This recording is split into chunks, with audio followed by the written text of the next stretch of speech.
Eco Tejas world class electric bike అతి తక్కువ ధరలోనే. Okay, బాగా తీసుకెళ్తారా డాడీ? అసలు టైం ఉంటుందా? ట్రిప్స్ తీసుకెళ్తారా డాడీ నిన్న ఇప్పుడు అంటారండి హాలిడే ప్లేసెస్ కి? అప్పుడు చిన్నోడు తీసుకెళ్ళారు, నార్మల్ గా బాగా తీసుకెళ్ళారు. బాగా తీసుకెళ్తారా? గ్యాప్ వస్తే ఊటీ కొడైకెనాల్ తీసుకెళ్ళిపోయారు అనమాట. అప్పుడంతా సినిమాలంతా ఊటీ కొడైకెనాలే కదా. గ్యాప్ వచ్చినా కూడా అక్కడ రిసార్ట్స్ కి వాటికి బాగా తీసుకెళ్ళాలి. లైక్ ఎక్కువ సౌత్ ఎక్కువ తిరిగేవాళ్ళు, హిల్ స్టేషన్స్ అవి. ఊటీ కొడైకెనాల్ ఎక్కువ వెళ్ళేవాళ్ళు. సుధాకర్ గారు, మీరు తీసుకున్న హైయెస్ట్ రెమ్యునరేషన్ ఎంత సార్ 30,000 యాజ్ ఎ హీరోగా? తమిళ్లో 30,000. ఎలా, ఎంత బిజీగా ఉంటారు కదా, మరి సంపాదించిన దాన్ని ఎలా ఇన్వెస్ట్మెంట్ లో అన్నా లేకపోతే వైఫా ఎవరు చూసుకునేవారు? మా అన్నయ్య భార్య. నేను చెప్తుంటారు ఇప్పటికి సుధాకర్ గారికి చెన్నైలో ఒక 500 నుంచి 700 కోట్లు ప్రాపర్టీస్ ఉన్నాయని. అంతే, ఒక ఇల్లు దొరికితే మాకేమి లేదు. అందుకే బెల్లి ఎంకరేజ్, బెన్ని సంపాదిస్తే ఇంకో ఇల్లు కట్టుకోవాలి. అంతేనా? అంతే. ఏం బెన్ని ఇంకేం చేసి నేనే చేయాలనుకుంటారు. సో బట్ బయట ఒక న్యూస్ ఉంది బెన్ని, దానికి నువ్వు ఆన్సర్ చెప్పచ్చు, ప్రాబ్లం లేదు. ఇప్పుడు హెల్త్ పక్కన పెడితే ఆర్థికంగా కొంత చితికారు సుధాకర్ గారు ఫ్యామిలీ అనే మాట వాస్తవం నిజంగా? లేదండి, మరి అంత లో స్టేట్ కి అయితే ఎప్పుడూ లేదు. ఎప్పుడైతే మేము హ్యాపీగానే ఉన్నాం.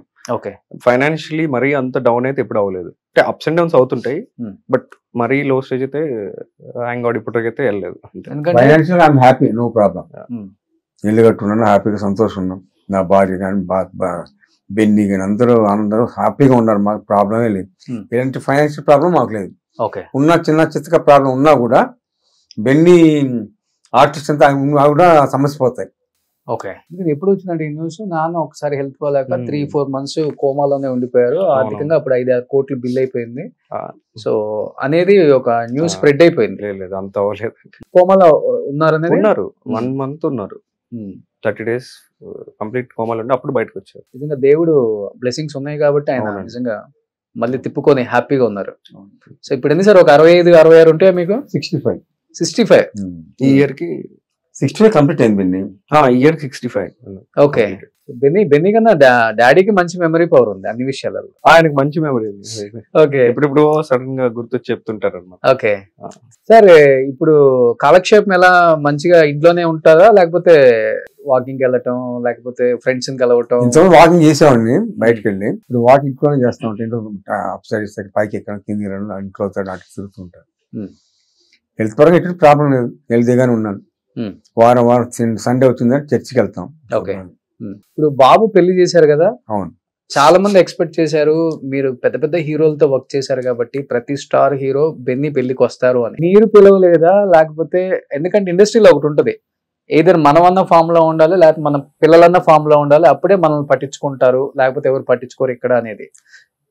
ఎందుకు ఏ స్టార్ హీరో పెళ్లికి ఆర్టిస్ట్ అంటే డైరెక్టర్స్ ఎక్కువ మంది వచ్చారు. భీమిని శ్రీనివాసరావు గాని, బి గోపాల్ గారు, వీళ్ళందరూ డైరెక్టర్స్ ఎక్కువ మంది వచ్చారు పెళ్లికి.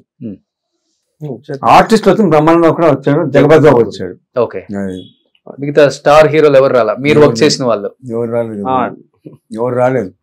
పిలిచారా? పిలిచాం, చిరంజీవి గారిని పిలిచారు. చిరంజీవి గారు కూడా పిలిచాం, రాలేదండి. మరి ఏం చేస్తాం, ఆయన అప్పుడు ఏదో బిజీగా ఉంటే రాలేకపోయాని చెప్పారు. షూట్ లో ఉన్నట్టు రాలేదు. ఓకే, జగపతిరావు వచ్చాడు, బ్రహ్మానందం వచ్చారు, డైరెక్టర్స్ ఎక్కువ మంది వచ్చారు. సో ఇద్దరు వచ్చారు ఇంకా ఉత్తేజ్ గారు, జేడి చక్రవర్తి వచ్చాడు, ఉత్తేజ్ వచ్చాడు. కోడల్ని మీరే సెలెక్ట్ చేశారా? బెన్నీకి అవకాశం ఇచ్చారా?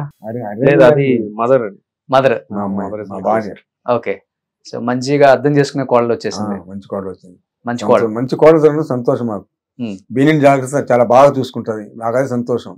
మేము ఉన్నా లేకపోయినా మంచి కోడలు దొరికింది, అన్ని చూసుకుంటుంది బెన్నీ అని చెప్పి చాలా సంతోషం మాకు. నేను ఇంట్లో అంతా అనుష పిలుస్తూ ఉంటాను, జయంతి భారతి పిలుస్తూ ఉంటాను, జయంతి పిలుస్తూ ఉంటాను. ఇప్పుడు కోడలు వచ్చింది కాబట్టి అనుష అని పిలుస్తూ ఉంటాను. మీ వైఫ్ కన్నా కోడలే ఇప్పుడు బాగా? అంతే కదా, వైఫ్ తర్వాత మళ్ళీ కోడలే బాగా చూసుకుంటున్నారు తర్వాత కోడలే. సుధాకర్ గారు, అన్ని సంవత్సరాలు నవ్వించారు. ఈ ఇంటర్వ్యూలో చూసే ప్రేక్షకులందరూ నవ్వుకోవడానికి మీరు ఇప్పుడు మళ్ళీ ఒక డైలాగ్, మీరు 2-3 డైలాగ్స్ చెప్తే మీ సినిమాలో అవి. పేటోడిలో ఒక డైలాగ్ ఉంది, ప్రతి మాటకి పీతు అంటుంటాను, ఏమనుకుంటున్నా ఈ అబ్బా అనేవాడు. ఈ రెండు బాగా పాపులర్. ఓకే, ఇంకొకటి ఉంది కదా, పిచ్చే కొట్టుడు ఏదో ఉంటది. అబ్బా పిచ్చ కొడుతులు కొట్టుకుంటా అంటుంటా ఇప్పుడు గుండు. ఓకే, సో ప్రతి సినిమాకి ఒక మోడ్యులేషన్ మీరే వెతుక్కుంటారు. ఎందుకంటే అది మనం చేస్తేనే వస్తుంది, డైరెక్టర్లు ప్రొడ్యూసర్లు చెప్తే రాదు. గ్రేట్. అది కొత్త సంవత్సరం రాబోతుంది, సంక్రాంతి రాబోతుంది, న్యూ ఇయర్ రాబోతుంది. తెలుగు ప్రేక్షకులకి ఇంతగా ఆదరించిన మీ ప్రేక్షకులకి, మీ ఫ్యాన్స్ కి ఏం చెప్పాలనుకుంటున్నారు సుధాకర్ గారు? అందరూ సంతోషం ఉండాలని కోరుకుంటాను. ఎవరికైనా థ్యాంక్స్ చెప్పాలనుకుంటున్నారా ఈ సందర్భంగా? మీకు ఇంత లైఫ్ ఇచ్చిన డైరెక్టర్స్ ఆర్ హీరోస్. నన్ను ఇండస్ట్రీ ఏ విధంగా ఎంకరేజ్ చేసిందో మా అబ్బాయి బెన్నీని కూడా అంత ఎంకరేజ్ చేసి జీవితం కోరుకుంటున్నాను. అది ఒకటి, అంత మించి నేను కోరుకునేది ఇండస్ట్రీ. చిరంజీవి గారు కానీ, జగపతి బాబు కానీ, మీకు అంతా ఎంకరేజ్, బ్రహ్మాండం అందరూ ఎంకరేజ్ చేసి నాకు ఎలా సపోర్ట్ చేస్తారో బెన్నీ కూడా సపోర్ట్ చేసి ఇండస్ట్రీ నిలబెట్టాలి బెన్నీని. అది ఇండస్ట్రీలో ఉన్న వాళ్ళ గురించి చెప్పారు కాబట్టి నిజంగా మనిషి విలువ లేకపోతే స్నేహం విలువ ఎప్పుడు తెలుస్తుందంటే, ఒకటి మనం బాధల్లో ఉన్నప్పుడు లిఫ్ట్ చేసి నేను ఉన్నాను రా నిలబెట్టేవాడు, ఇంకొకడు మన ఆరోగ్యం బాగలేనప్పుడు మనం పరామర్శించి ఇబ్బంది లేదు నువ్వు హ్యాపీగానే ఉంటావు అని చెప్పినప్పుడే మనకు ఒక ధైర్యం వస్తుంది. ఇప్పుడు ఆరోగ్యం పరంగా ఒక 7-8 సంవత్సరాల నుంచి మీ మీద అందరూ చూడటం తప్పితే ఏమైంది ఎవరికి తెలియదు కాబట్టి ఈ ఇంటర్వ్యూ నేను చేస్తున్నాను. ఎవరైనా వచ్చి సుధాకర్ నీకు ఇబ్బంది లేదు, మేము ఉన్నాము, ఏదైనా కానీ మేము చూసుకుంటాము, మీ ఫ్యామిలీకి మేము ఉన్నాము, మీ ఫ్రెండ్గా నేను నిలబడతాను అన్న స్టార్ హీరోలు కానీ లేకపోతే యాక్టర్స్ కానీ మీతో వర్క్ చేసిన వాళ్ళు ఇంటికి వచ్చి పరామర్శించడం జరిగిందా? ఇంటికి వచ్చి పరామర్శించలేదు. పెళ్లికి మాత్రం జగపతి బాబు వచ్చాడు, బ్రహ్మానందం వచ్చాడు, అంతే. అంతే. ఫోన్ లో కూడా ఎవరు పరామర్శించలేదు? లేదు, ఒక్కళ్ళు కూడా లేదు. చిరంజీవి గారు ఉంటారంట, చిరంజీవి గారు ఉన్నారు కదా. సో ఆయన ఒక్కళ్ళే. ఆయన సో కాల్ బెన్నీని ఎంకరేజ్ చేస్తాను, సుధా మేము భయపడకు, బాధపడకు, నేను ఉన్నాను అని చెప్పి సపోర్ట్ ఇస్తుంది చిరంజీవి గారు, బ్రహ్మానందం, జగపతి బాబు. చిరంజీవి గారు great.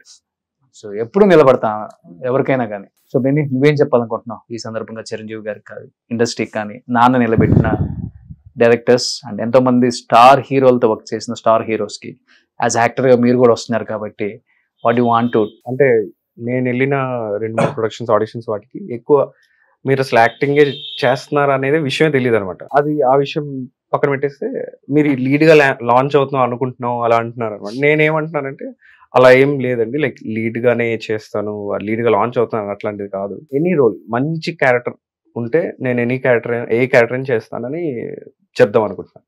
Super. So anyhow new year సందర్భంగా అడగగానే యాక్సెప్ట్ చేసినందుకు first of all thank you so much Sudhakar గారు. ఎందరో మహానుభావులు అందరికీ వందనాలు అన్నట్టు నిజంగా మీకు ఎప్పుడు మా వందనాలు సార్. అన్ని సినిమాలలో మమ్మల్ని నవ్వించడానికి మీరు పడ్డ కష్టాలు అన్నీ ఇన్ని కాదు సార్. అండ్ మీ మేనరిజంతో, మీ డిఫరెంట్ డైలాగ్ డెలివరీతో, మోడ్యులేషన్తో సినిమా ఇండస్ట్రీలో అంచెలంచెలుగా ఎదుక్కుంటూ ఈ స్థాయికి వచ్చి చాలా వినోదాన్ని అందించారు మా అందరికి కూడా, కొన్ని కోట్ల మంది ప్రేక్షకులకు కూడా. వాళ్ళ కోరిక మేరకు ఈ రోజు మీ ఇంటర్వ్యూ కోసం నేను మీ ఇంటికి రావటం, మీరు యాక్సెప్ట్ చేయడం నిజంగా చాలా హ్యాపీ అనిపిస్తుంది. అండ్ ఈ న్యూ ఇయర్ లో మీ డైలాగుల లాగే మా జీవితం కూడా ఉండాలని మంచిగా హ్యాపీగా మనస్ఫూర్తిగా కోరుకుంటున్నాం. And thank you so much. Thank you sir. Suman టీవీలో మీ పర్సనల్ అండ్ బిజినెస్ ప్రమోషన్స్ కోసం కింది నెంబర్కి కాంటాక్ట్ చేయండి.